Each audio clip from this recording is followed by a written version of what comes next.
Hey, what's going on, everyone? I have a game that I played against my father. You see DJ DeCale up there. I review a lot of his games, and I'll continue doing that until he reaches 1300. That would be a huge milestone for him. Although if he keeps playing, no doubt in my mind he will continue to progress and won't stagnate too much. So I'm on white this time. Let's see how this game plays out. I've been enjoying the London system, so that's where what we see here. Common openings here. I'm developing my pieces, so is he. Point is to plant my knight here, and I do that. He accepts that trade. I take it with my pawn here, so he kicks his knight back.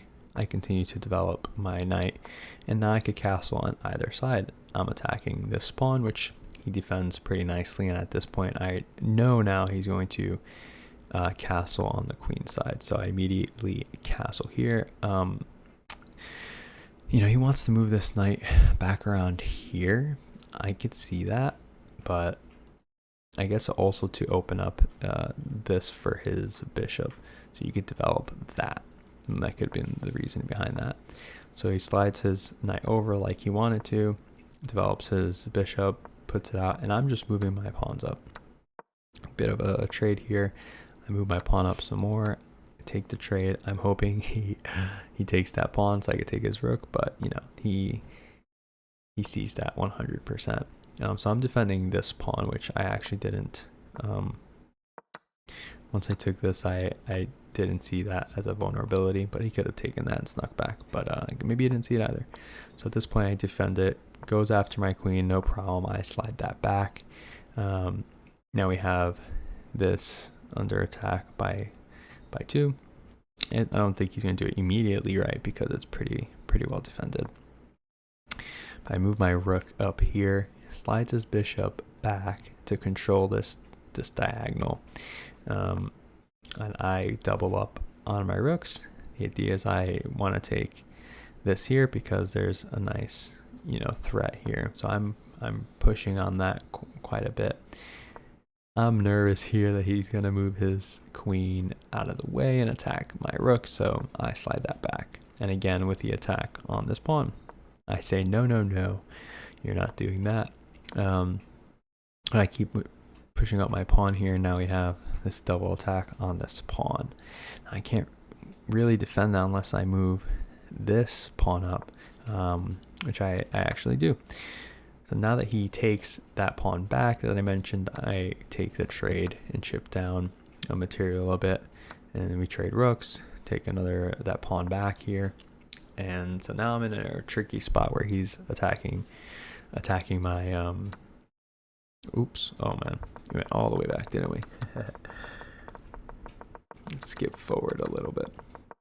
So yeah, we were right here. So I take his bishop in exchange for my knight. After this, now look at the time advantage, by the way. He has 2 minutes and I have 5, so a nice 3-minute time advantage. At this point, I'm already noticing that and I want to capitalize, so I'm moving pretty quickly. Okay, so it's 6 minutes here. My next move, was 15 seconds. This was 30 seconds. I could take time on that. He takes my knight back. I go just put my bishop planted there. It's still protecting this pawn, and now I'm tucked and protected by the king.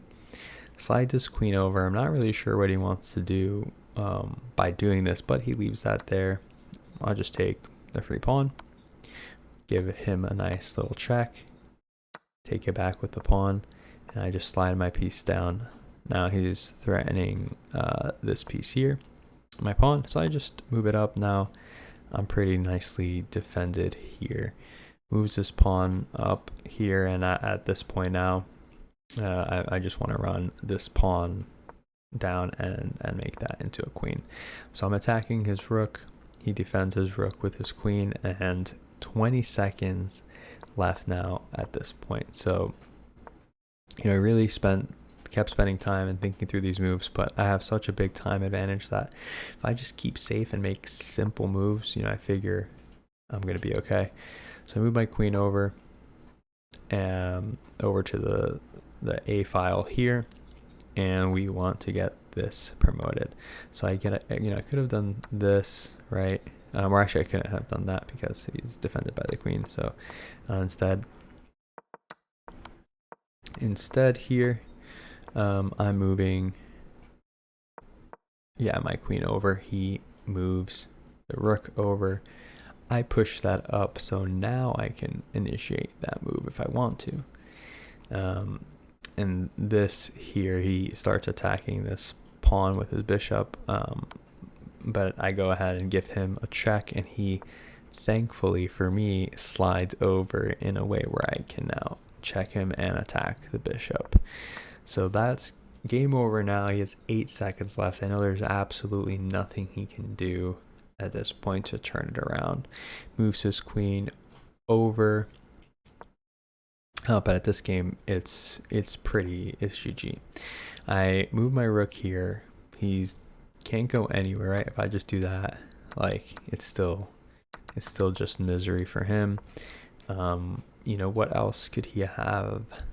What else could he have done at this point? You know, with his queen in that position, just move his pawn up, I guess. Like, leave this rook there. I would have traded that off, and you know, this would have been the continuation, and my bishop probably would have brought it into play. But who knows? There's just no time for him. So I won this game definitely with the time pressure I put on him to have a 3-minute. So the game ended right here. To have a 3-minute advantage is huge, and I kept that pressure up, you know, majority of the game. So yeah, pretty happy win about that. I'll also post the other win that I got on him very soon. I'll do that review and get that out too, so you could all see that. I was on black during that game. But all right, take care.